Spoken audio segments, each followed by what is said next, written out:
សំណាងយ៉ាងចំណានដែលវាស្នាបានលោកអើយរូបយ៉ាងម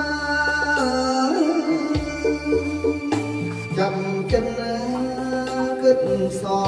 មកដល់មុំព្រះមាសៀមបាន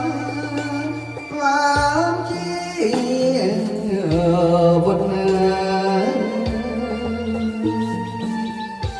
រងក្លិនកុលា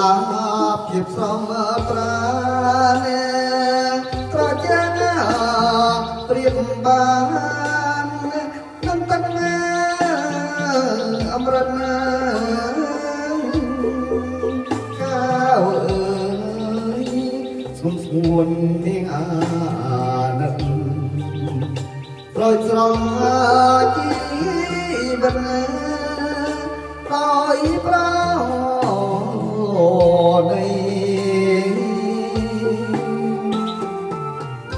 ព្រាមសូមសច្ចាចំពោះមុខ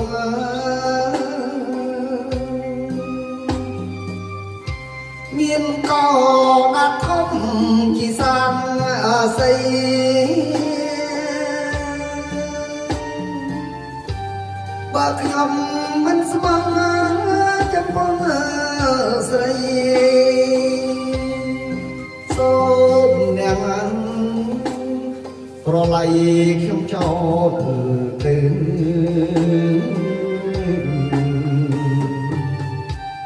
រីសត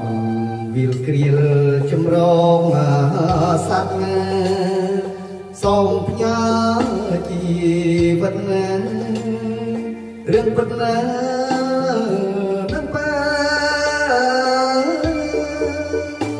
សូមស្ទឹងព្រៃស្រជួចាជើងរូបើអើយខ្ញុំជាគូ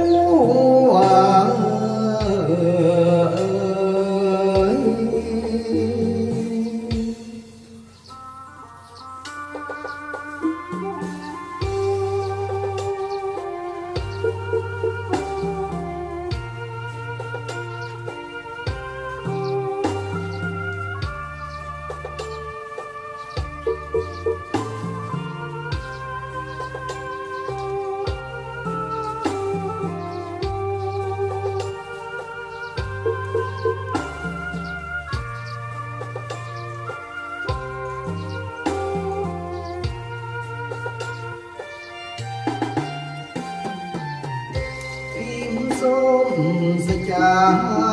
ចំពោះមុខ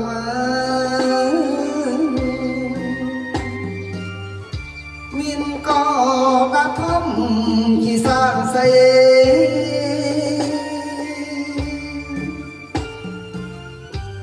បើខ្ញុំមិនស្មងចំពោះស្រីសូមអ្នកប្រឡ័យខ្ញុំចោលទៅ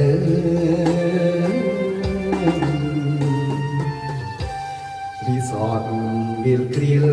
ចម្រងសัตว์សូមផ្ញើជីវិតរឿងពិតណានឹងបែសូមស្ទឹងព្រៃស្រជួចាជើងរូបើ